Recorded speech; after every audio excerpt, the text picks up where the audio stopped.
Welcome, everybody. It is Thursday. Thursday. Yeah, wipe is up. I think I need a little more light on this old face.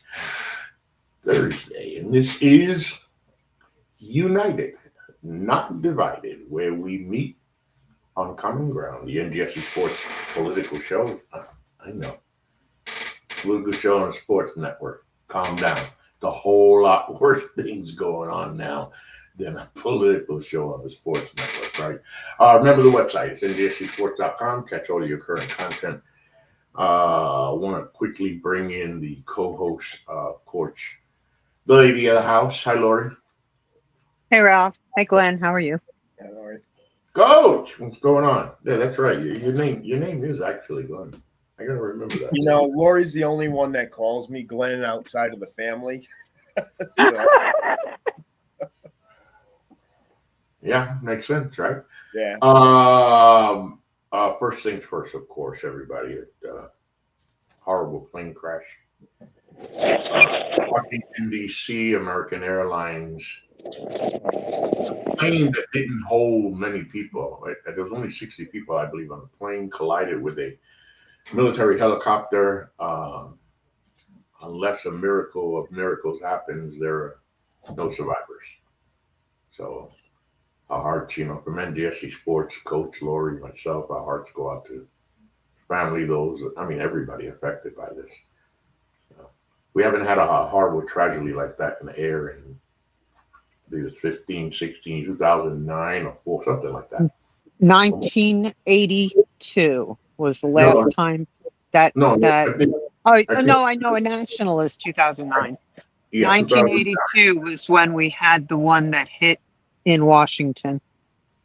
So again, condolences to all. For those of you watching, welcome.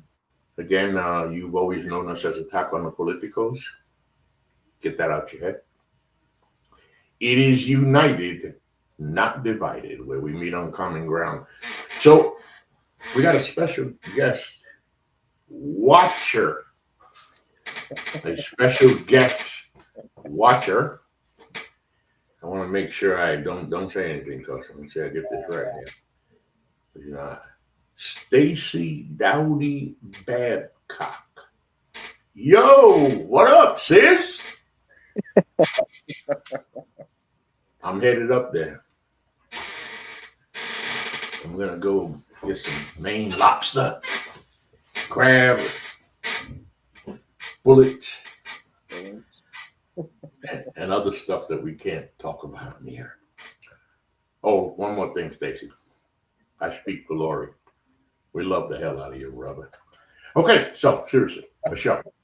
We really do have a show. And by the way, I screw it up all the time. That was the intro. Oh, wow. Current event. So what we're doing with the format here, instead of, again, so that everybody understands, Attack on the Politicos was named at a time where it worked at that time. That is just before Donald Trump won the presidency for the first time to become the 45th president of the United States. The mood fitted right. Lori and the coach and I got to talking and agreeing that we needed a new name. We needed a new direction. We need me to calm down, take it easy, and all that good stuff. I'm going to have to make a lot of adjustments here, folks.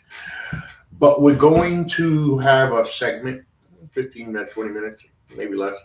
We'll talk about quick current events. Current events being of the past week. It's a lot. It's always going to be a lot. I'm not saying this will be a smart ass, but with Donald Trump as president, hey, one thing that we can be sure of on this show is there'll be plenty to talk about. So we'll pick those topics. We'll go through them real quick. And then we're going to have 2-3 segments where we'll really get into it. I know you know this, Stacy, but this is where you get to see how smart your brother really is. Or at least if he's faking it, man, he's good at faking it. That's for damn sure. All right, so listen, seriously. So, current events. Was it 12 inspectors general, Coach? 12 of them, I believe.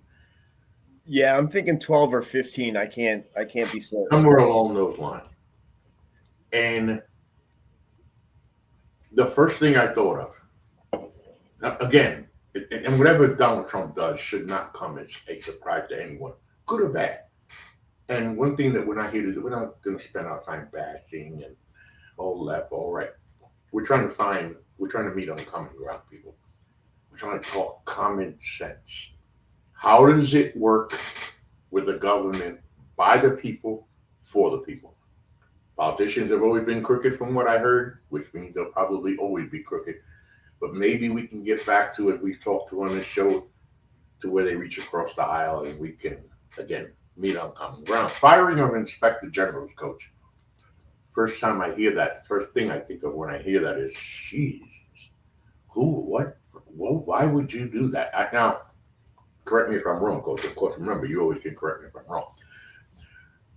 When you have inspector generals, basically what they're doing is checking your ass, right? They're making sure that you're being nice, and if you're being naughty, it isn't naughty past the legal terms of, in other words, keeping your ass in check, right? So my thing is, if I get rid of inspector generals, if I got rid of inspector generals because I don't want them to know what the hell I'm doing, I don't know, help me out. That's a big impact, Coach. And who the hell replaces them?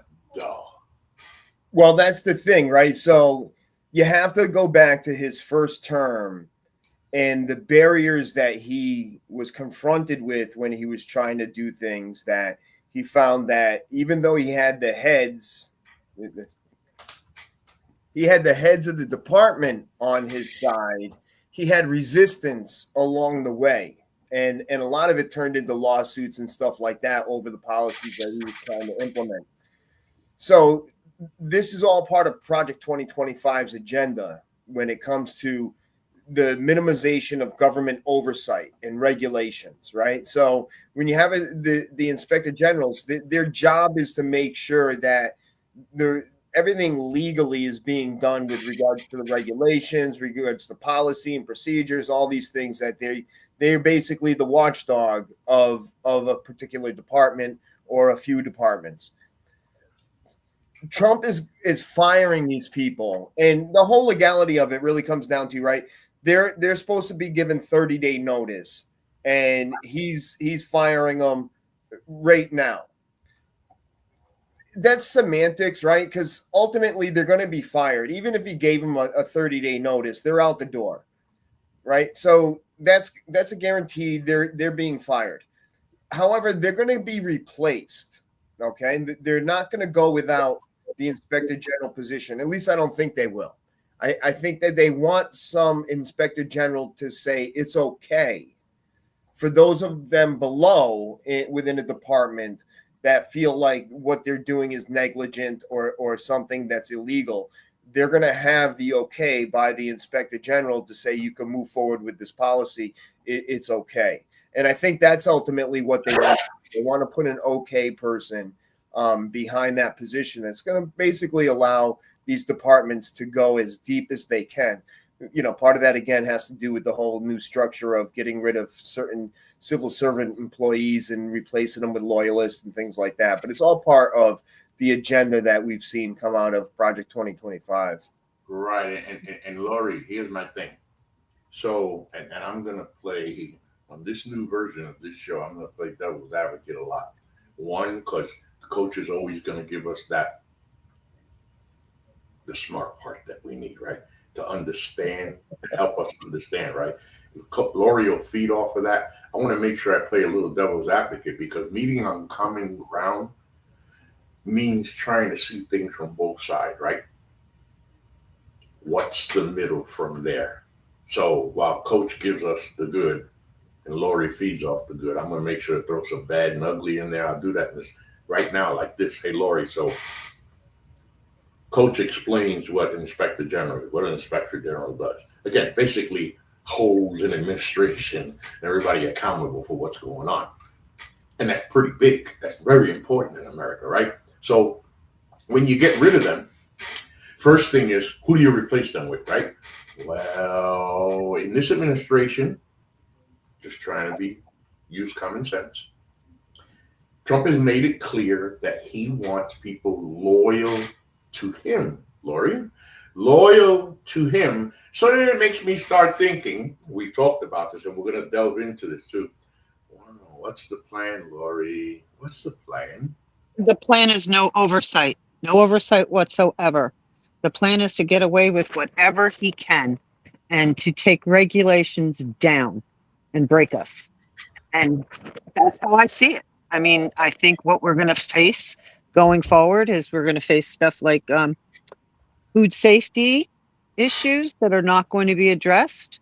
We're going to face water quality issues. I mean, just last night with the plane crash, the inspector general of the FAA was already canned. Nobody to replace him. So, and of course, blame goes on where? The past administration, when we don't even know what's happened. But this is the playbook. That's the playbook. Again, that is just so damn stupid.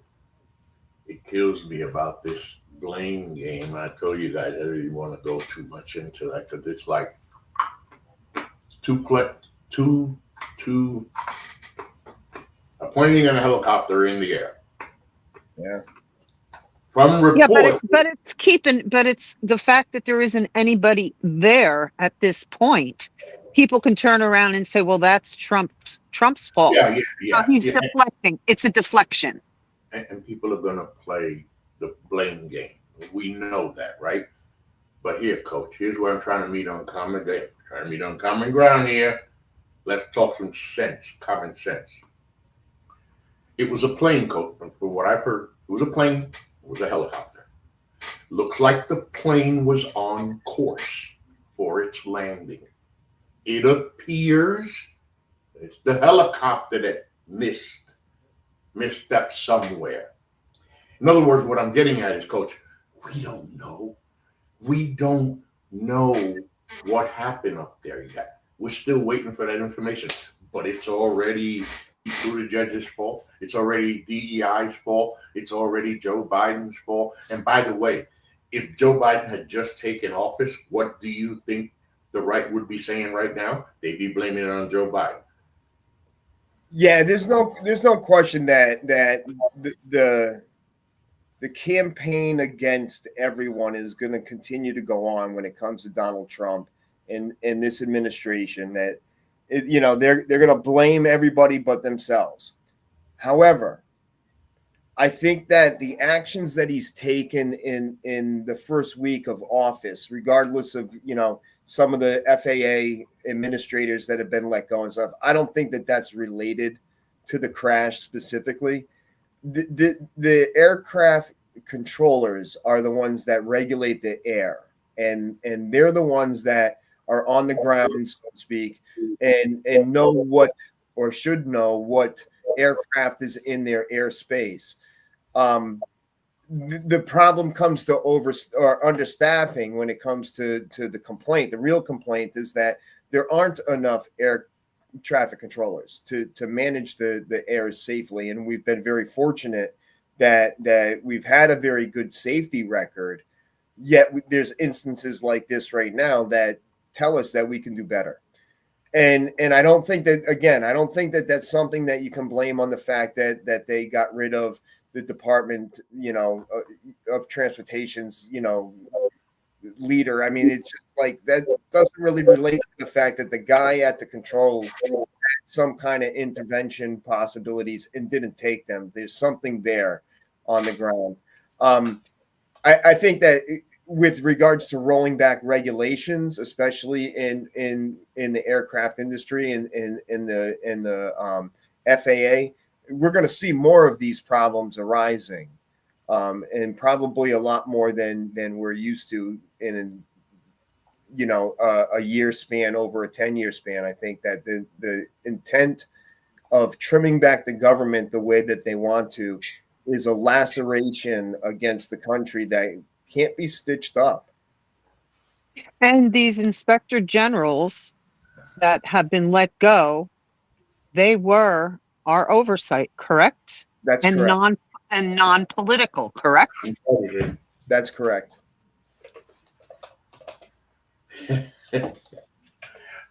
Hey, think about it, guys. It's week 2. It's crazy. we're going to be sitting here, the three of us, the next 3 years, 11 months, and 2 weeks. And I know there'll be no shortage of material. So I'm going to take this down, right? And I'm going to bring this up, and you guys are going to look and say, huh?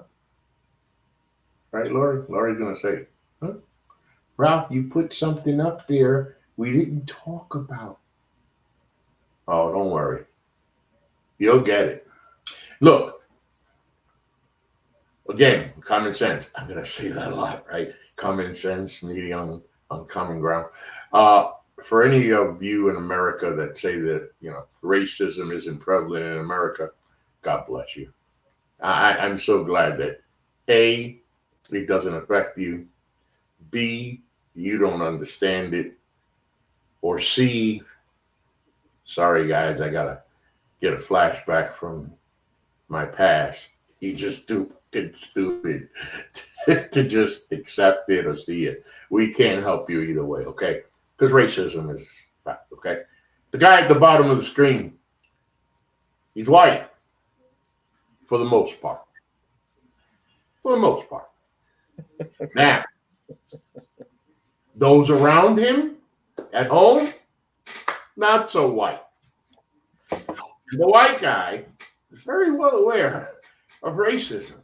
See, because he's the prime example, and he's a white guy who can tell you that say there's no racism bullshit, because he's lived it his whole life with his family. So stop it, okay?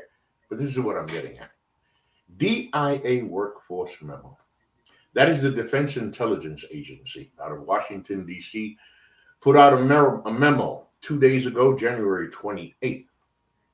Subject: pause on special emphasis programs and related activities and events. Oh, I read up on that. Sounds safe. That's a good subject. Okay. We're going to put a pause on special emphasis programs and related activities and events. I don't know. What are they saying? So the agency is working internally with the department to implement the executive orders ending racial and wasteful government DEI programs and preferencing initial recessions of harmful executive orders and actions dated January 2025.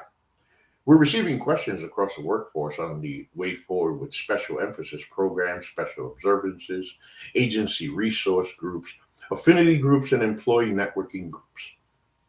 2, DIA will pause all activities and events related to agency special emphasis programs. How many times have I said that? Effective immediately and until further notice. Additionally, special observances hosted throughout the year by the command element, directorates, and special offices are also paused. These include observances related to the following: Martin Luther King Jr.'s birthday, Black History Month, Women's History Month, Holocaust Days, Days of Remembrance, Asian American Pacific Islander Heritage Month, Pride, Juneteenth, Women's Equality Day, National Hispanic Heritage Month, National Disability Employment Awareness Month, and last but not least, and fitting that last but not least, National American Indian Heritage Month. We cannot leave out the people who we took the country from. Now, we don't want them left out, right? So that's the list. Let me see what's missing, and then I'll turn it over to you guys, okay? Because this is boiling my big skin, right? Let me tell you what was left out. White History Month. Men's History Month. Any days of remembrance for white people. Anything that's not gay and must be white. Men's equality. National White Heritage Month. They cover all the bases. They coach. Listen, if we were in a bar, right, one of your bars right now, and somebody said this, you and I looking at each other, one of us are gonna say, "Whew, that's a racist motherfucker over there, boy." So what say you, Coach? I'm gonna say Lori for last because I know Lori, who says she got nothing to say, gonna have a lot to say. Right. To build on what you pointed out, Ralph, about the fact that I'm white, okay? Please. And my wife is Jamaican, and my family is Jamaican American on her side. Must be tough. It goes beyond when you're talking about experiencing, racism. I've had instances because my wife is Black and we're interracial that people have been overtly racist towards us. That happened, especially very early on here in Connecticut when we first started dating in the late 80s. Totally taboo. However, I also get the benefit of being a white guy in a bar setting, say, around other white guys with no minorities in reach, right? And so, and them not knowing the truth. Yeah, and them not knowing me, right? Let's face it. If you don't know who I am, then you don't know anything about me. And if I don't know who you are, the likelihood of you knowing anything about me is very minimal. And so I get to be privy to the type of ignorant racism that comes with I'm not a racist. The comments, where they say something racist, but they try to say that they're not racist. Okay, if you're saying you're not a racist, at the very least, you have to accept the fact that you're a bigot. Okay, so you're using stereotypes. I'm with your comment, Lisa. Keep going, Coach. Yeah, you're using stereotypes to justify your bigotry, which really is racism, regardless of how you want to dismiss it. It's interesting. Again, you're talking about what they had in that list, and it did catch my eye when I saw that DIA list, that it was all the minority observances that are going on across the nation throughout the year. What wasn't on there was Easter. What wasn't on there was Thanksgiving. What wasn't on there was Christmas. So you kind of got to, put it into perspective that we know the priorities, and even, I would think they'd go after Thanksgiving before they went after their Christian religions. But they have to face the fact that, we squashed the Native Americans and conquered their land. And so it's a white Thanksgiving. Now, hold on. Because I'm being corrected, I think. Okay. First of all, Lisa Reed, welcome to the show. Thank you for being here. Thank you for commenting. And she says, we are not white. We are Caucasian. Okay, correct. Now, Caucasian, just so you understand the history of Caucasian, the term Caucasian has to do with when we left Africa and started divide across the Middle East and into Asia and up into Europe, we crossed the Caucasus Mountains, okay? And that's kind of like the divide into where Caucasians came into Europe versus the Asian side that leads into, Asia, India, Russia, that side of things. That's kind of like the continental divide in terms of where Europeans come from.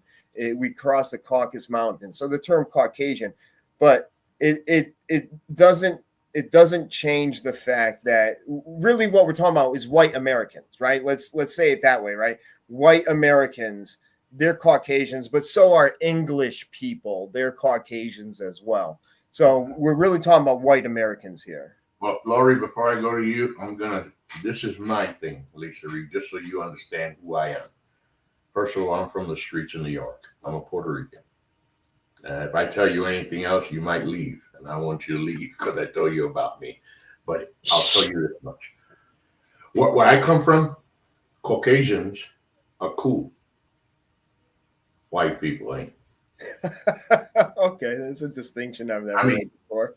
And it's crazy because as I reflect back on it, it makes me think kind of like, I remember being told that over and over.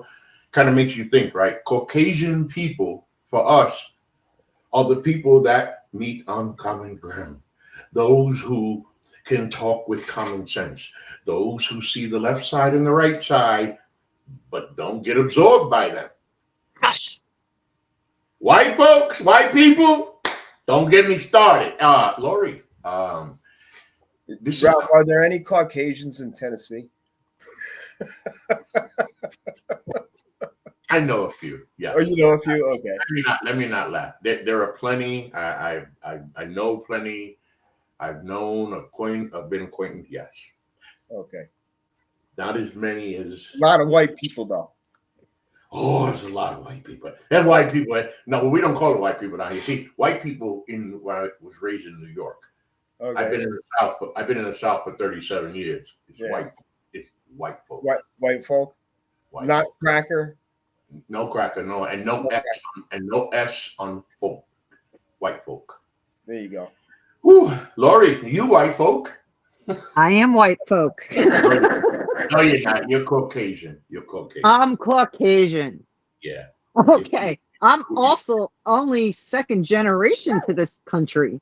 So who knows? Maybe I'll wind up getting sent out of the country for my big mouth. I don't know. Now that's cool. Hold on. My skin does not look like a sheep. I like that, Lisa. So you're Caucasian. That's cool. Go ahead, Lori. I don't have all that much to add other than God.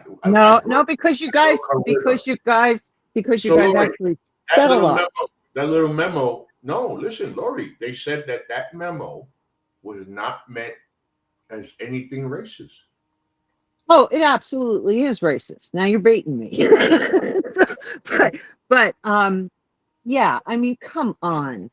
DEI, everybody starts to think of that in just terms of being racism when it covers all of us. Just all of those memorial or whatever you want to consider them, the months, celebrations of the different people. That's DEI. Okay. As women, we are DEI. So what does that tell you? What does this tell you? 2/3 of this show are DEI hires. How about this? Let me make sure I get it right. It was on social media, obviously. Somebody said, you heard it on the news. DEI, a woman who becomes pregnant has to take maternity leave. That's a DEI. Equity, inclusion, like she can take maternity leave. And when she comes back, she has a job waiting for her, right? Well, she's DEI. You know how many pregnant women who became pregnant, who are DEI hires, that voted for Donald Trump because he don't like DEI. Exactly. And here's another thing.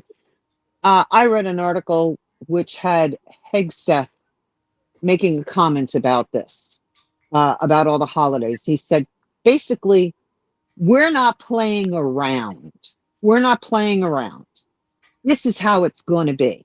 Now, mind you, they're also saying it's not racist because they didn't take away Martin Luther King Day or Juneteenth as national holidays. Oh, you mean just like when they paused the federal funds, nothing was really going to happen, right? And then when it was turned around, oh no, we just paused it for a minute so we can make sure there wasn't any wasteful spending. This is where it goes back, with Black Lives Matter, if you will, and Antifa and all this stuff in the first term. Okay, they woke, right? So woke was used very shortly by the left to talk about the awareness that people have come to with regards to systematic racism, where it's part of the built-in structure of our system here in America, whether it's the system of hiring, the system of firing, the system of whatever, the criminal system. All this has to do with, I'm aware of this racism, right? And the right decided to demonize that term. And the whole I'm not woke, anti-woke, wokeness on the right side of the channel, when you're watching Fox News, for example, okay, meant liberal agenda. They tied it into what they would consider the liberal agenda, and therefore they quickly demonized it amongst their followers, the term woke.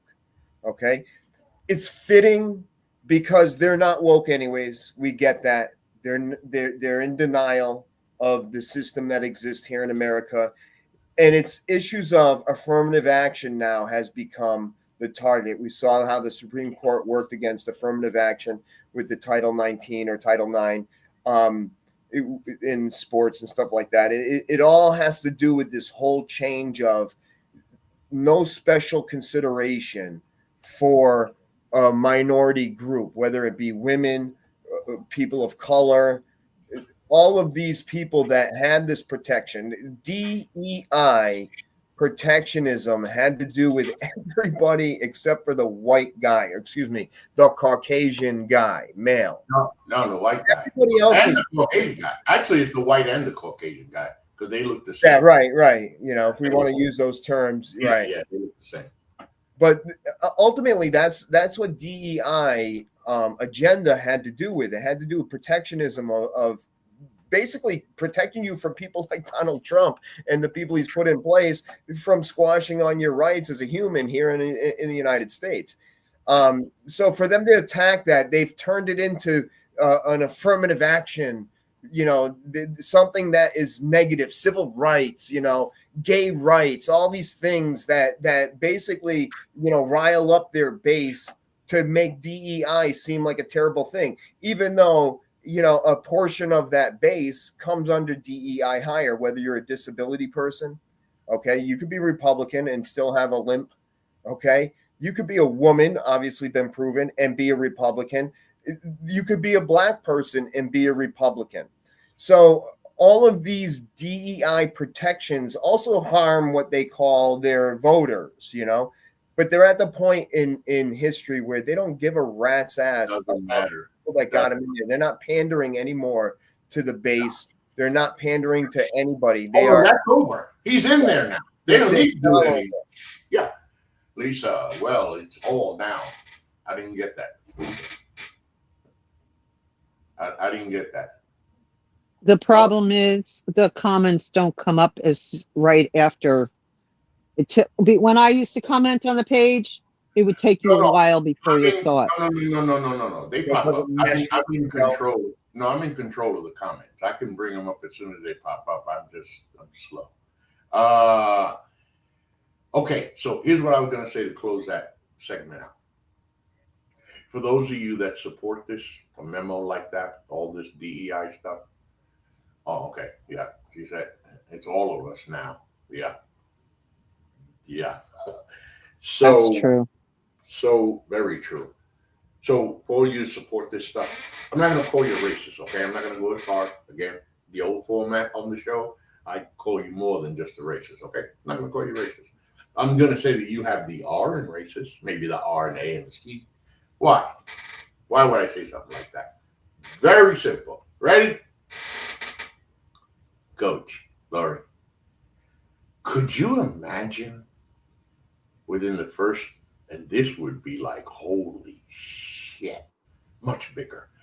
Could you imagine if within the first 2 weeks of office, Barack Obama put out an executive order putting a pause on every white holiday and every white observance, everything white? Holy shit. The place would have blown up. This Negro has the nerve. What? You imagine? But Trump does it, it's okay. All right. But you know what also too? And it's removal of stuff too, not just the memo about these holidays or observances, but you got to with the Pentagon, like the Muskogee, is that's how it's pronounced? Airmen. That Tuskegee. story. It's Tuskegee. been removed. Yeah. Muskie. Okay, that's been removed. As are the women from. I think it was the pilots from what, World War II. I'm a little shaky on that information, but I know that's been removed. Yeah, the Tuskegee Airmen are the pilots that flew during World War II as a black Unit, right? Unit, yeah.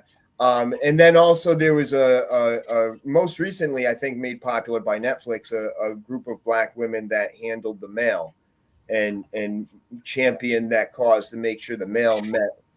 By the way, you need to watch that. Intended to, you know. What the hell was that movie? Rewatched it immediately, Rena and I. What a movie. Yeah. What a great movie. Yeah. So, Senate confirmation hearings. So, let me do what I just did again. Could you imagine if Joe Biden had nominated, and it's his own party too, could you imagine if he had nominated RFK for HHS secretary? Jesus Christ. So, I happened to watch that one. It is the only hearing I watched. I had to watch his. I had to watch his because the homework that I do and knowing about the Kennedys and their roles and stuff. Listen, it's one thing you know about Robert Kennedy, okay? He got high. He got fucked up. He was a drug addict. He was a heroin addict. The guy got freaking stoned out of his mind.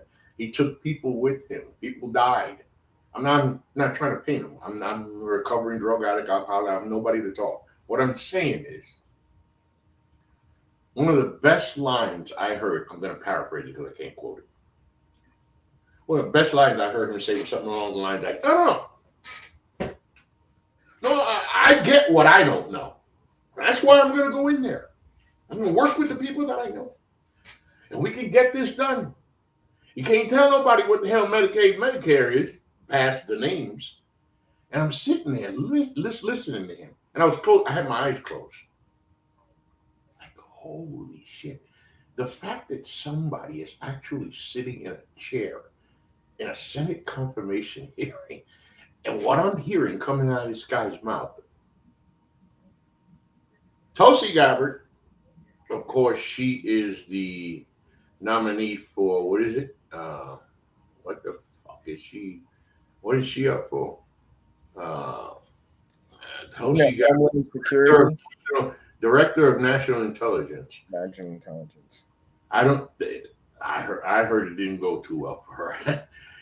and then Kash Patel, this was the moment for Mr. Patel, or soon to be FBI director.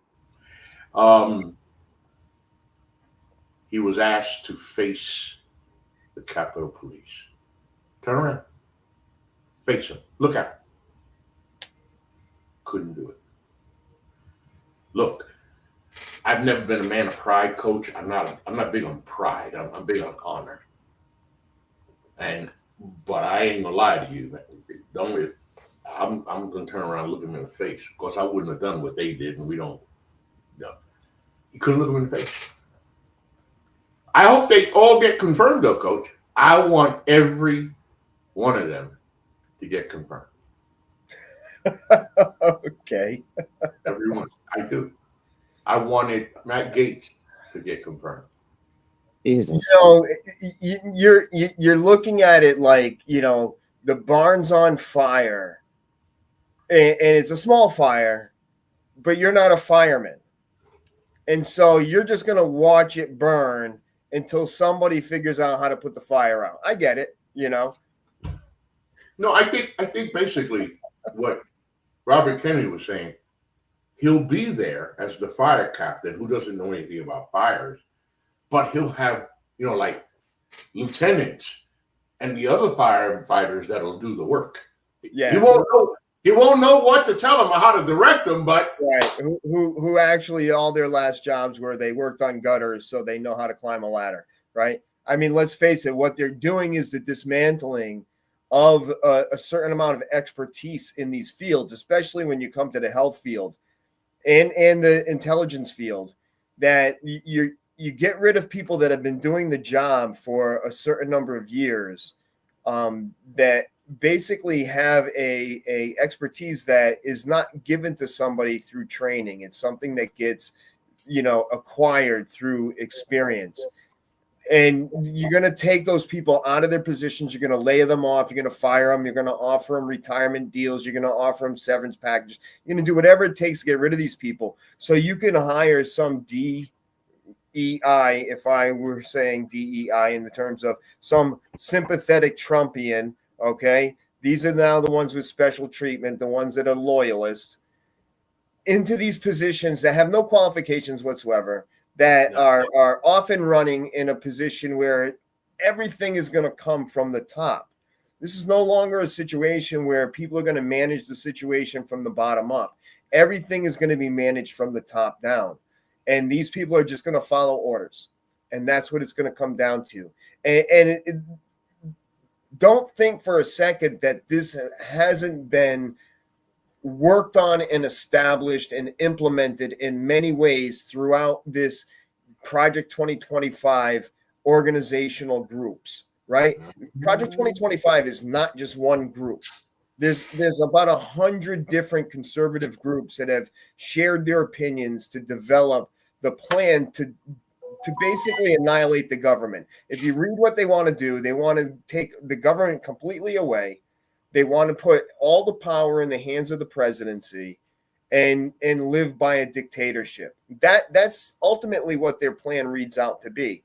And so to start that, we have many branches that still have to function, especially when you're talking about energy, for example. Okay, so you're going to end up with somebody in charge of energy, all the way down to the guy that works on the drill, coupling the pipe so it can drill deeper. This guy here is going to have to do his job, and he's going to be told what to do. Don't worry about safety precautions anymore. Those don't exist. Don't worry about regulations. Those don't exist. And this person has to be willing to go along with that to execute that job. So this is what they're trying to do. They're trying to change all the chain of command right down to the person on the ground. One of the things that we'll touch on many times throughout this administration, at least early on, we've talked about it. The question, Lisa says, "Oh, God help us." We're going to need that too, Lisa. I always joke about when your phone rings one day and it says God, you don't have to answer because you're going home. We might need an extra. We may need an outgoing call to God. Yeah. If somebody has the number, right? If you don't answer, check your messages. It may be a different message than you think. Yeah, it may be different than what you think. Coach, you lead us now into our segues, our segments. As the election wore down, and of course then Kamala Harris took Biden's place, you heard a lot of talk about Project 2025. Democrats, of course, pushed that very hard. Democratic media pushed it very hard. It's not anything new. This has been around for decades. This is headed by the conservative think tank, the Heritage Foundation, and there's stuff in there that people can relate to. There are things in there that you can kind of say, like, I don't know if but okay. And then there's the meat and the potatoes of Project 2025. A lot of the push during the campaign was to tie Donald Trump to Project 2025. I don't like that kind of stuff because, again, we're trying to work on what we know, not what we perceive, not what we've been told, not what we read.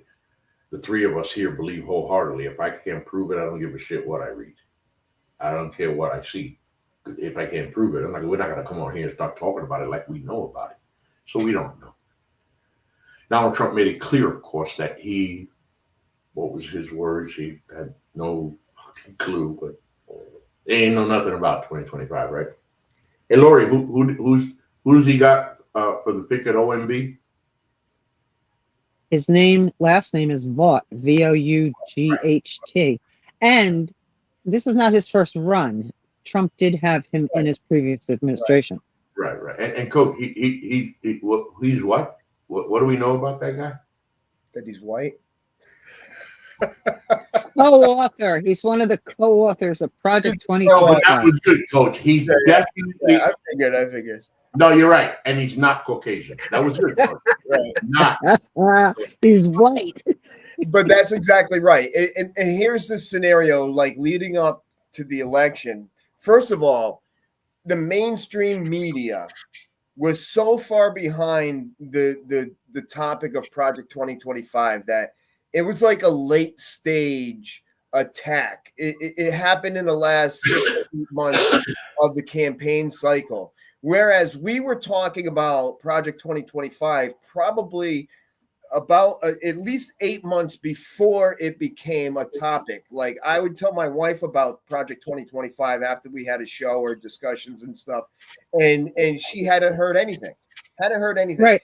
Then it was infuriating. It was infuriating to not hear it. And then one day she came to me and said she heard about it. And this was like, this was the show 6 months on this ago. We already covered Project 2025. And she's telling me we should do a show on it. And I'm like, we already kind of did. You know, we tackled this issue.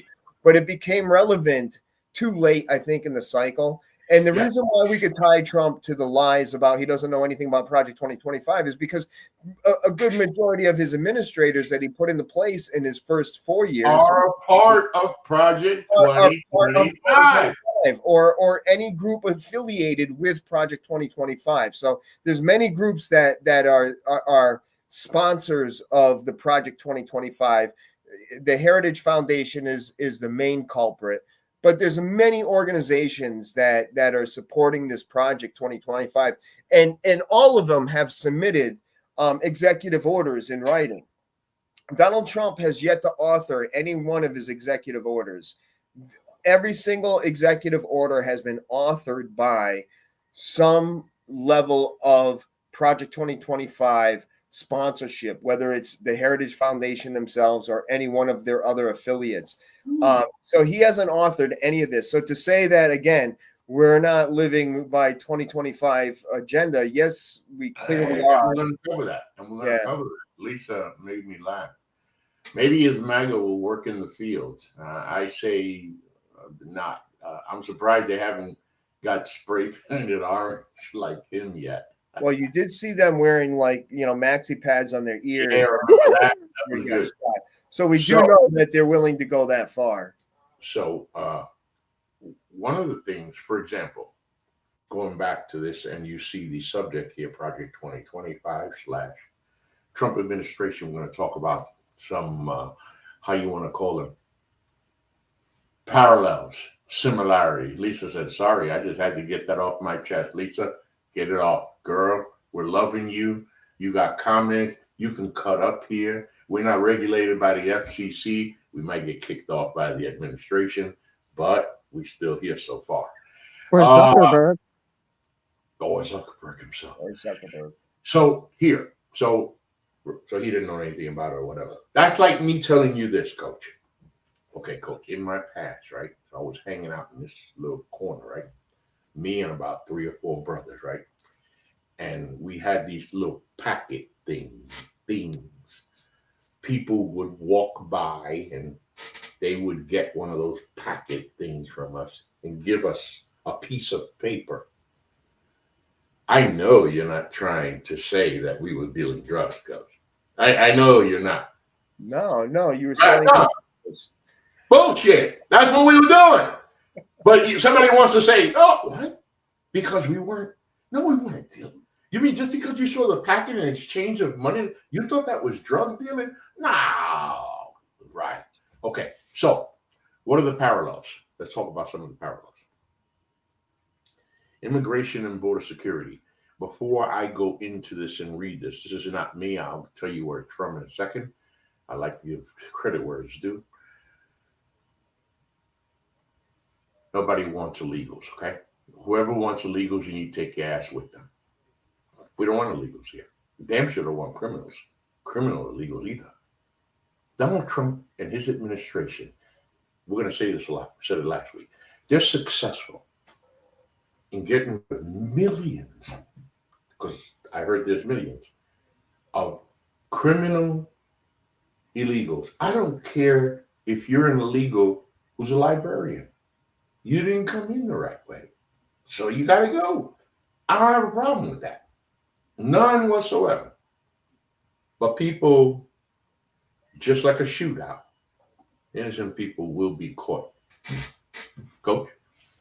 You know, I'll give you an example of the complexity of this situation, right? So a few years ago, a number of years ago now, actually, I helped my son's friend's mother go through the immigration process and get her resident alien card. And how it came about was that she came to America from England. She was white. She came to America from England on a work visa. And while she was here, she ended up getting married and starting a family. And at some point in that time, her visa expired, right? So she was now considered an illegal alien, though no one was tracking her down at that point. There was no problems with her living here under that status. She was able to get jobs and stuff like that. But it came down to she had to prove her legality to her employer. And this when she was changing jobs. And she couldn't do that. So she had to go back through the process of getting a work visa, allowing her to work here in America. And there's a whole paperwork behind that. Now, the problem is that under Trump, she would have been considered an illegal alien and would have been deported. And her children who were born here in America, birthright citizenship, but also the father was a citizen, okay, would have remained here. Regardless of their ages and their need for a mother, they could have and would have gotten rid of her. So as much as there's a guy that came over the Rio Grande and snuck in through Arizona and found his way to a field somewhere and was hired as a day laborer and is totally undocumented, and you know, at night he goes out and starts fights at the bar, and in the morning he's back in the field. You know, those people exist, and we get it. You know, there's certainly an amount of criminality that can be purged because they're illegal, and that's satisfying, I think, to all of us. But there's more to it than just simply saying that a certain illegal is illegal and needs to go. Are they going to prisons right now in removing prisoners from the prisons and sending them off because they're illegal aliens? Why not start small, I guess is what I'm saying. Start at a rationale that the public can get behind, right? So no one's going to be upset because they took 40 people out of San Quentin and shipped them back to their countries of origin. No one's going to be upset about that. What's being upsetting is when you get a report that migrant workers are now considered immigrants or illegal immigrants and are being deported, and their visas are being pulled and they're no longer eligible to stay in the country. I mean, this is going well beyond, I think, a reasonable approach to for financial reasons as well. Not only just like the moral aspect of things. No, you're right, Coach. I was watching videos. I just financially, it's insane what it's going to cost to deport all these people that they're trying to round up. And here's the thing: this is intentional. Our perspective of saying let's do it rationally, as militant as you want to be, let's go storm the prisons and get rid of those people. Let's really find the ones that have a rap sheet and track them down. That's all okay. There's no problem. But what's getting caught up there is that they're trying to enter school systems to find out by way of records in the a teacher just made a yeah. And the idea is to create a hostage situation where the parents have to try to come claim this child, and now they've caught the parents that they're trying to catch as well. And so it really is a despicable approach to the immigration problem that we can all acknowledge exists. Now, let me say, Glenn, wasn't it you who posted something that, was it 79% of the illegals were here on work visas that were here? Or did I read that somewhere else? There was some percentage that I did share. I think it was 80% of the somewhere around 80%. They're legally. The immigrants are here legally. The thing to remember, this is the thing that drives me nuts with this whole, right-wing viewpoint of immigrants, right? And immigrants is such it only qualifies for certain groups of people that are immigrants. Immigrants are those that came from another country and have sought citizenship here, and I probably in most cases are working under a resident alien or a green card as we know it. That gives them the documentation to be here legally. Some are working under visas. Okay. Migrant workers, they're extended a visa that only allows them to be in the country for a certain duration of time. No longer than 8 months are they allowed to be here to work. Okay. Now here's the catch, right? You want to get rid of all these migrant workers because they're from another country. And we've already seen the videos of the type of work these people do, right? Certainly, I think this week is the first time I've actually seen more than one video in a week's time about the type of work that harvesters do, whether they're migrant workers or U.S. citizens, which I doubt the U.S. citizens, right? So the type of work that they do. But they pay taxes. And this is the thing that you have to put into perspective. Not only do they pay federal income tax, what they're not allowed to claim through a form like we would do with our tax returns. They're not allowed to do tax returns. Their taxes are taken and kept. They pay Medicare taxes. They pay Medicaid taxes. They pay Social Security taxes, all out of their wages while they're here working as migrant workers. And none of that money is claimable by them. They can't claim any of that money. They're not entitled to Social Security. They're not entitled to Medicare coverage. They're not entitled to a tax refund through the federal government, IRS. And yet you're talking about billions. I think they estimated something like 25 to $30 billion a year these migrant workers pay into the system that they're not entitled to. So how do you make up that loss? Okay, because not only are you losing the workers, which is going to affect the inflation of the products that they were harvesting, whether it's oranges or grapes or any other, we see all the lettuce, all this stuff going on. You have to now pay somebody to do that work, which is going to be hard to do. Okay, because you're going to have to pay them at state wages. You're not going to be able to pay them at harvesters' wages where they're working for peanuts next to what the state minimum income is. You go to a place like California, whose minimum wage is $15, $20 an hour, and now you have to pay these workers. They're not going to work at the pace. They're not going to work to harvest the fields and replenish the supplies. They're not going to last. They won't last. Right. So now we're talking about inflation. Okay. So that hurts Americans' pockets right there. We're talking about loss of tax revenue, of Social Security revenue, of Medicare revenue in the billions by getting rid of these people. And it's not something that I think the average Republican-minded MAGA person can comprehend the impact that this racially motivated extradition from this country is going to cause and has caused already. Well, it is part of part of Project 2025.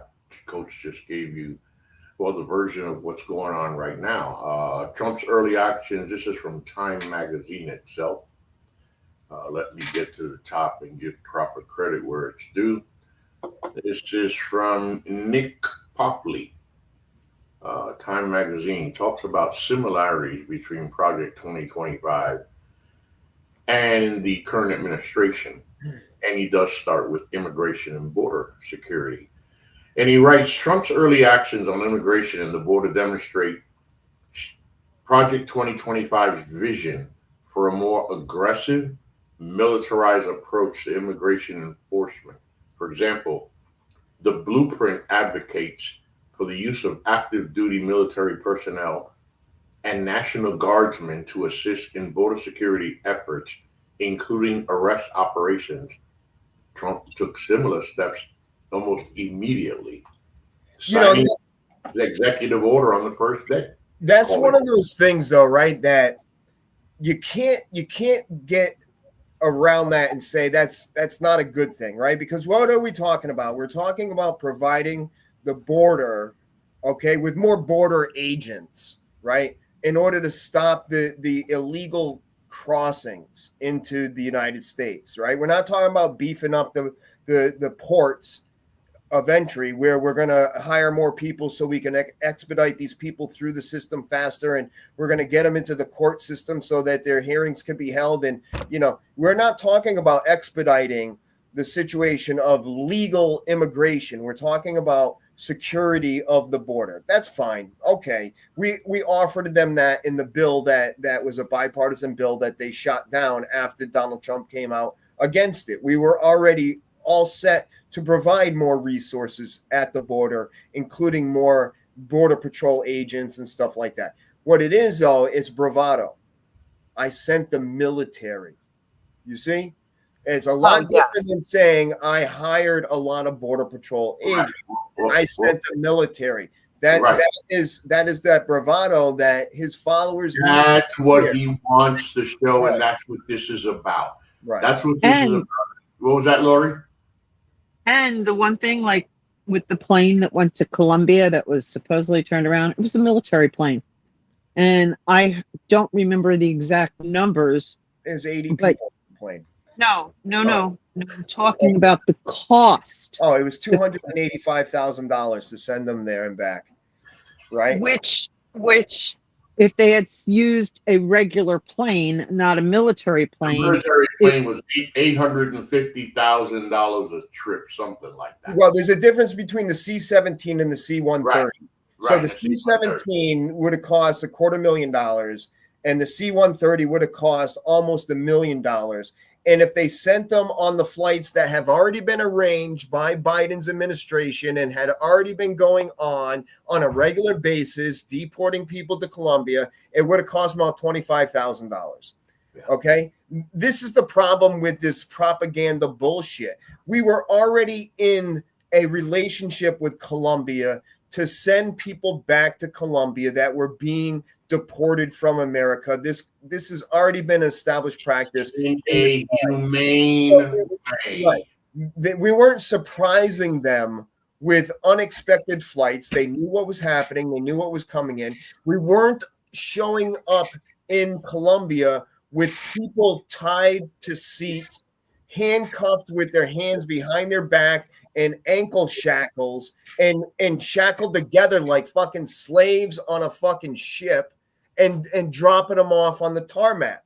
This is the difference in approach now, right? So Donald Trump, in his bravado, is using the military to ship out these people, treating them like slaves on ships from Africa, tying them together, tying them, individually. This is the kind of mentality.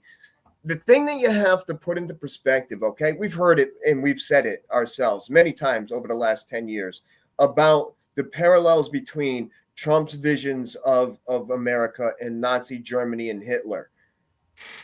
This is the enactment of that success that went on with the Nazi Party in Germany, okay?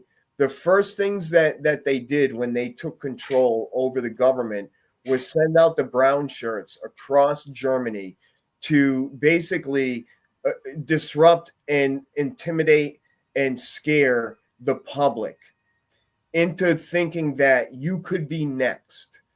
They didn't care. They took the Jews out of their neighborhood. They put them into the ghettos, as they called them back then. They isolated them into one section so later deportation could go on. Talk has been about Guantanamo Bay becoming one. Yes, I was just going to bring that up. Yes. Okay, right. And other sites, other existing places they've mentioned. I can't recall off the top of my head right now the sites that they mentioned that can house 30,000, 40,000 people at once. This is what they're doing. This is where they're going. And the Guantanamo Bay is going to be run by his military, and we are not going to know what's going on there. So how do we know? How do we know we're not going to have another situation that is so critical where it's hurting these people? I mean, it was bad enough when we saw the families being separated and sent off to the little concentration camps that he had last time. But well, now one, it's going to be upscale. The same policies are coming back, separating families, parents from children. All of that is been part of the executive orders that have been written and signed in the last week or so. Right, but Guantanamo Bay, I mean, give me a break. You know, we're not going to know what we had Democrats going down to those facilities and checking them out and being able to tell us how bad the situation was for kids, for people. Yeah. We saw video. We will not see that with Guantanamo Bay. And you know, the right side is going to say, well, that all happened under Obama as well. Obama's the one that built the cages. And so you have this situation where, you know, it's okay in their minds to do that because these people are illegal or immigrants or the wrong color, the wrong sex, the wrong gender, whatever it becomes when they start putting people into these concentration camps. So you can't call them anything. Internment camps. It's exactly what it is. Like what we did in World War II with the Japanese. Yeah. Just like POWs. That's right. They're going to treat them. And again, part of the Project 2025 agenda, the other one I was going to touch on, we're running out of time here, but the other one I was going to not run out of time. We can stay all night. The other one I wanted to touch on was the cultural, the DEI, and all that's straight from Project 2025. I mean, without a doubt. At least the document itself, Project 2025, they don't hide anything. They make it clear. The mere fact that he did an executive order to say that sex means male or female at the time of birth, and there's nothing that goes beyond that. So there's no idea of gender in America anymore. Gender is no longer allowed to be used as a classification. It's sex. It's male or female. That is it. This is fascism written all over that. To say that an individual and using of pronouns now is forbidden, right? So you can't say they or them or anything like that. Like that's not allowed. That is against the DEI processing of, you know, gender identity and stuff like that. I mean, they're pulling out all the stops when it comes to attacking the social construct of America, but they're doing it for a purpose. The government right now is a bifold government, and here's what I mean by it. There's a social agenda that's been taking place since the late 70s when it comes to Project 2025. The Heritage Foundation has been writing policies for Republican presidents since Ronald Reagan. That's the social agenda. Those are the people that are the racists that are trying to purge America of inferior blood. They're the ones that think that, you know, blacks should go back to Africa. They're the ones that think that women should stay home and do nothing but bear children. Okay, these are those people. That's the social agenda that you're seeing up front and in person and put out there, right out there with his executive orders.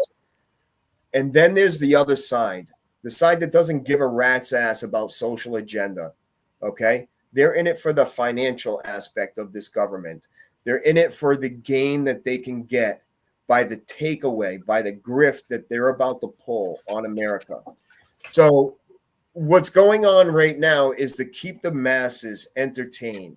This is like a gladiator fucking fight in Rome. It's just to keep the masses entertained. So when you pit these people against each other socially, okay, then you're keeping them from hating on the fact that you're about to rip off and do the biggest rip off of the federal government that's ever been seen in the likes of America. They're about to take our $30 trillion, if you will, deficit, okay, and put it into the $40 trillion deficit range. And all of that money is meant to enrich the people that they put in charge of these departments. You have every single one of the heads of these new departments, they're billionaires, barring maybe a couple that aren't billionaires but are related to billionaires. They're close to it. They're close to it. Close to it, right, exactly. So there's a grift going on that's far greater than what's been talked about, and it hasn't even begun yet.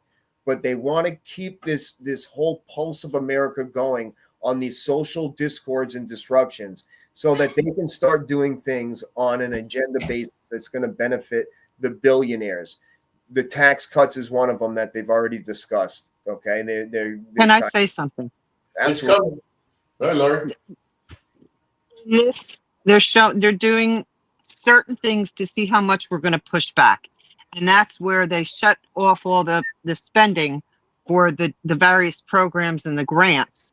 And, well, what did that do? That caused 22 states to go to sue the administration. Yeah. Right? So now they back off, but they haven't really backed off. They're just for them. What's that? It's semantics on their part. Exactly. But so, I think that they're just pushing to see how far they can go. And here you got a groundswell of the states and people going crazy because it's going to be affecting them. But again, the veterans and the disabledness, elderly, everybody. We had it in our local paper how one of the projects in our county was going to have to be stopped. Everybody was in an uproar in the community because, okay, we're not going to get the grant money now. Right. So there wasn't a single state, wasn't a single county that wasn't going to be affected by that. So they backed off. They're still going to do something with that. Well, you see reports of different types of things. One of the things that I saw was, a guy complaining that his wife got, deported, and he's a Trump supporter and didn't give it any thought to the fact that his wife, who's not a criminal, could possibly be deported because she wasn't here, undocumented, and yet she's gone. She's back in Venezuela. And another one that you see was a guy whose wife who had just been hired to work in the Veterans Administration, and they rescinded her job offer after they've already sold their house, packed up their belongings, and moved to another state, and now there's no job waiting for her. And they didn't expect this to come from their president, right? This is another example of they voted for this and hurting them, but that's the reality. And hopefully enough of this goes on for the Trump supporters to understand what we've been telling them all along, that he doesn't give a rat's ass about you. He's not in it for your sake. He doesn't care. He doesn't do anything to benefit you.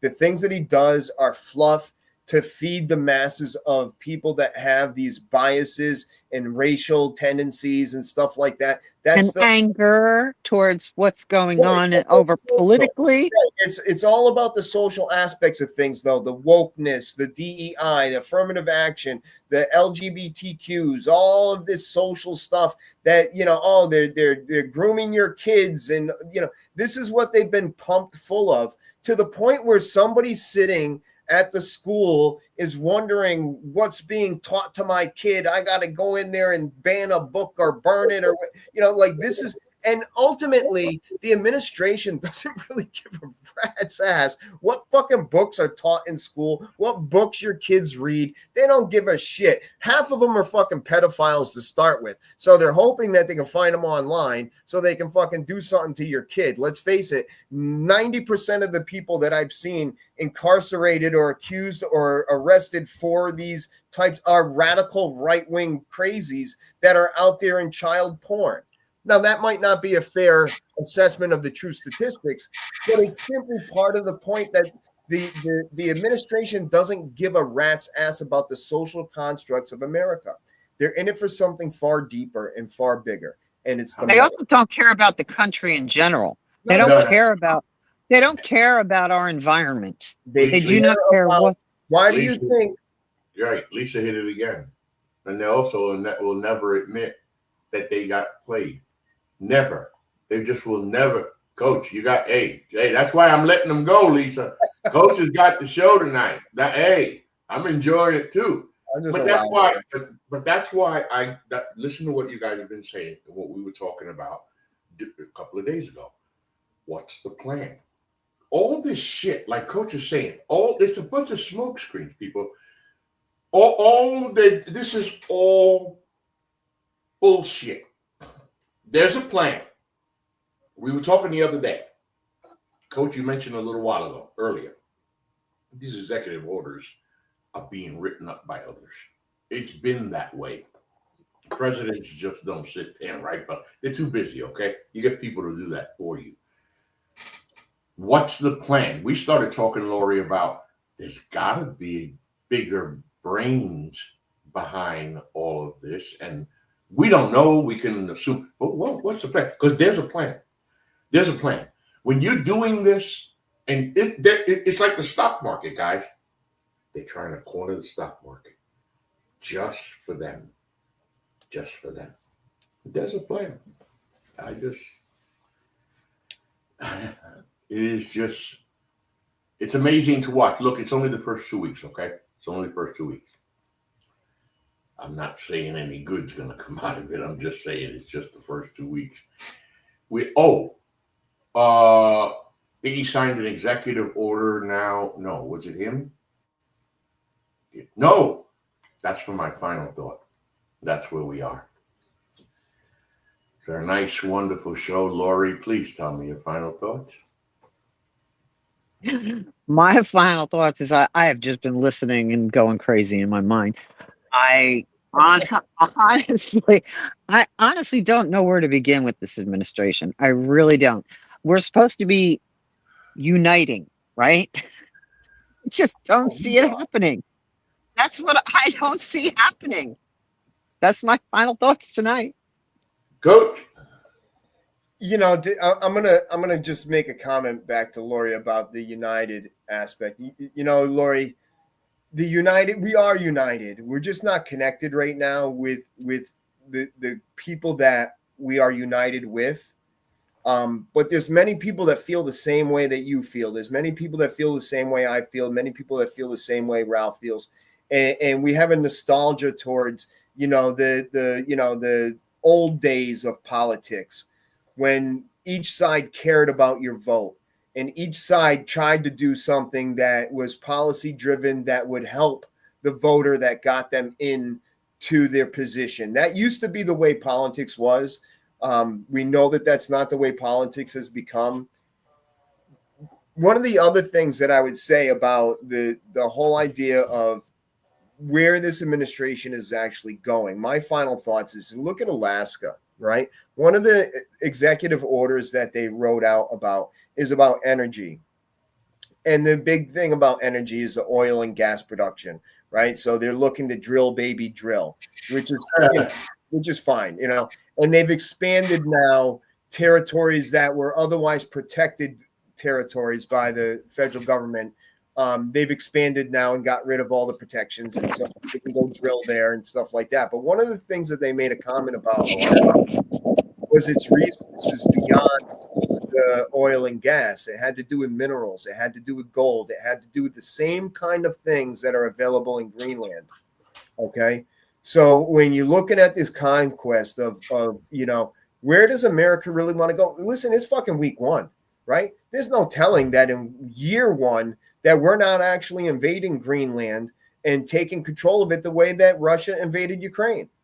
It certainly is feasible to believe that is the agenda if we get to the point where fascism rules, right?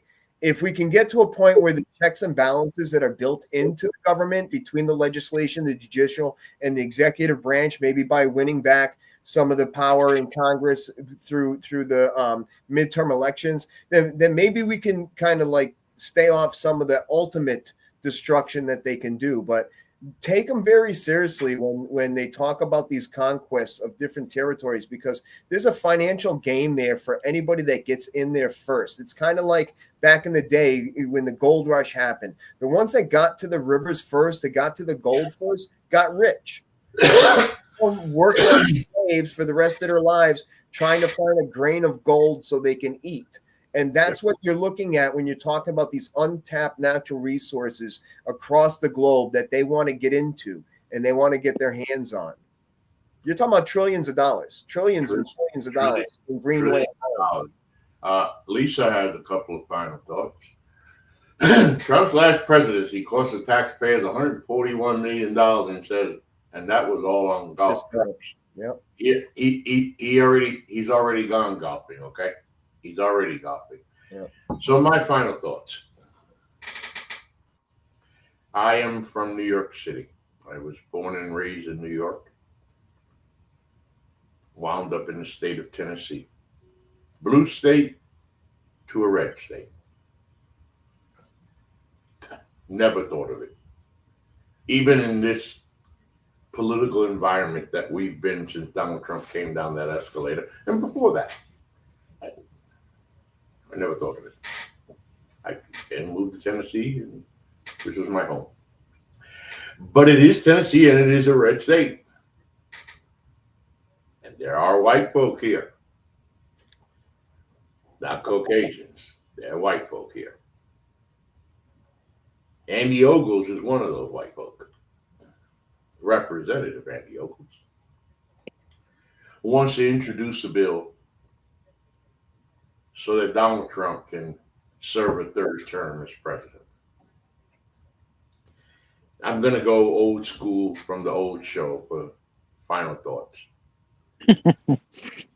Holy shit, if that is not total fucking submission, subservient, weak ass, I mean, wow. I mean, that is called the ultimate ass kissing. Like, I'm sure that in American history, some president, somebody around the president, hey, what do you think maybe run for a third term? I'm sure it's been brought up in the hallways and the bathrooms and stuff. Yeah, and Trump's previous term. But now, Haley said, "Oh, good God!" But now it's out in the open, right? And Andy Ogles, introduces that, right?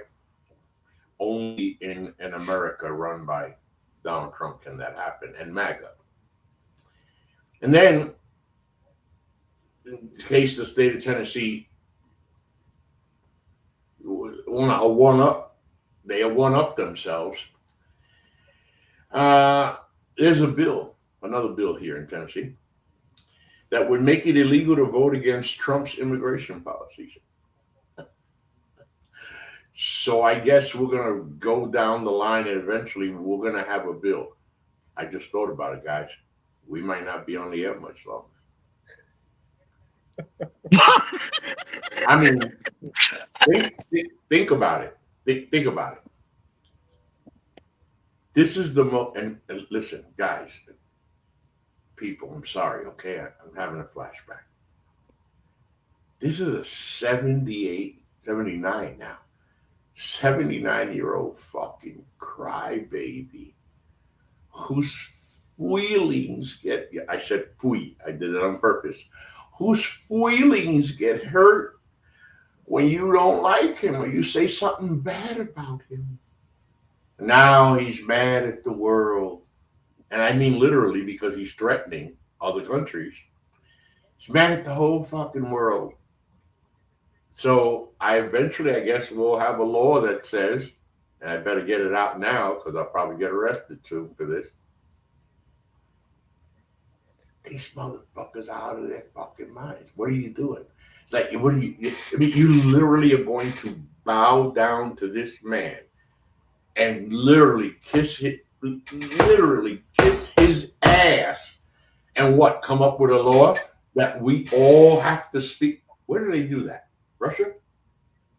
You can't say anything bad about Vladimir Putin in Russia. Or China. Literally. China. Or North Korea. Yeah. What? Oh, there goes our rights for free speech. Hey, what's the thing about free speech is going to cost you? Doesn't Trump admire Don't forget his bone spurs. Right. Right. And it's like, let me put that back up there. Right. Chicken shit. I just now just to address that, like this is not a real conversation about creating a third term for Donald Trump. The way that it's constructed, you need 2/3 of the Senate, okay, which is 67 senators to go along with it in order to force it to go to the states to ratify, and you need 3/4 of the states to agree to ratify the Constitution and add that amendment. So it's not even a long shot. It is just a token of that, as you're saying, that kiss the ring kind of aspect, that it's not going anywhere, but it's just like, well, hey, look at me, look what I did for you, Donald. I don't know, Coach. I wonder what the future really holds for us, because he's already broken laws. Like you said, he's they'll be challenged. That's the thing about the executive orders. They're not broken laws, okay? When they go to the Supreme Court, do we have faith in them? Well, therein lies the problem, right? That's where the drama will be. The system is still going to work, right? So these are going to end up in federal courts. Judges are going to make decisions. The administration is going to appeal anything that they're unhappy with, okay? And it's going to end up in the Supreme Court ultimately to decide. But the Supreme Court is still limited to some level, especially a level where it's clearly stated in the Constitution that you need 2/3 of the Senate and 3/4 of the American states in order to ratify an amendment and make it part of the Constitution. There's no way around that. It's not like they can say, well, that's not the right interpretation. That's a barrier. Those are certain barriers that can't be overcome, no matter how conservative or radical a Supreme Court is. There'll be other wins that he'll get that we feel like are violations, but it's still going to go through the court system. We're still going to have that system right now. What they don't want is that system to exist in the future. I'm pushing back on that, Coach. I'm pushing back on that right now. Roe versus Wade. Wade. Okay. No. I'm good. But that's a precedent based on a previous decision. It's not a law. So, Lori, the problem with Roe versus Wade was it was never a law. It was a decision made by the Supreme Court that created precedent, but at no time did any administration ever turn that into a law. Coach, okay, you just said something. I need you. I have to remember it right so you can repeat it for me. You said something about it goes to the Supreme Court. There's no way to curtail around it. What was that? With regards to the amendment, that's a guardrail for sure. There's no way that they can get around what the Constitution says. All right. Right. Need 67 votes to ratify. Remember, in order to send it to the states for ratification. Right. Coach, remember? I did this last time. Apparently, we're going to be doing this a lot. Hey, Coach, what if part of the plan is fuck the Constitution, fuck the Supreme Court? I don't give a fuck that you just told me that it's against the law and I can't ratify a fucking amendment. Why do you think I became president of the United States? Are you people not paying attention to what the fuck I'm doing here? That shit don't matter anymore. Fuck the courts. That's what I'm looking for, Coach. This guy's power hungry, surrounded by power hungry people. I want you to think about this before. No, I think that's a fine point. They have an opportunity to take over the fucking world. Why wouldn't they take a shot? Can I say something that Coach can also answer here? Is the fact that when he put this order in to hold all the monies back, that was challenging the House. Now a judge stopped it, but the House has the purse strings. He's already trying to challenge the Constitution by taking the purse strings away from the House.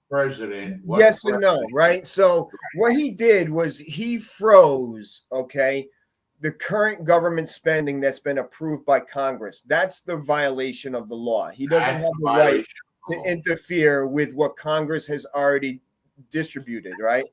But there's a term called impoundment that other presidents have used to say that I'm withholding these fundings for a certain, agenda that I don't agree with, and I'm impounding these funds, right? Now, this is what Nixon did, and a number of other presidents have tried to do on impounding. So that's where they're at. Now, to say that Donald Trump is going to do whatever he wants is true, because he's immune from prosecution for any illegal action he takes during his presidency, if you will. So we understand that he's going to try every angle to violate the law and doesn't give a rat's ass about the law. He wipes his ass. And if there are greater minds, and I hate to say this, greater and more sinister minds behind this plan, which there are. Like I said, let me repeat it again. If I'm in their position, this is the greatest opportunity we've ever had to take over. We literally have 49% of the American public behind us. And I truly, it's crazy because thinking about this here, there's something I say a lot to the brain dead on social media. And that damn is just coming more real. It doesn't matter what he does. It doesn't matter what he says. Even if it hurts that individual and their home, you will see them on social media. You will see them on TV. You'll see them at Glenn's bar. You'll see them everywhere supporting these policies. I was going to say earlier that I watched some videos, 2 types of videos today. One was of migrants that are not showing up for work.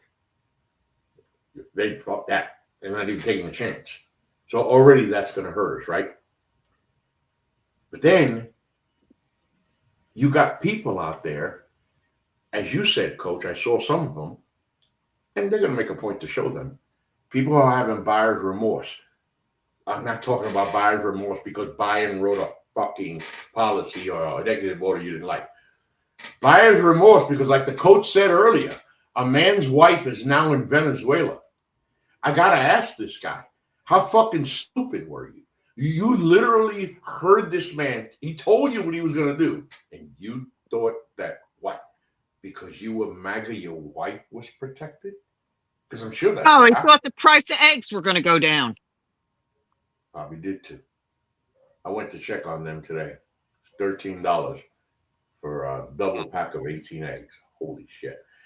But you know what I'm saying? So why not pull all these people together and say, fuck it, we take a shot. I have immunity. And you tell Donald Trump, and again, I'm not knocking him. You tell a leader, I'm not going to use Donald Trump's name. You tell a leader they have immunity? The Supreme Court told you have immunity? Come on. So, as I said at the beginning of the show, it is only week 2. Me and Laurie and the coach, we're going to be friends till death.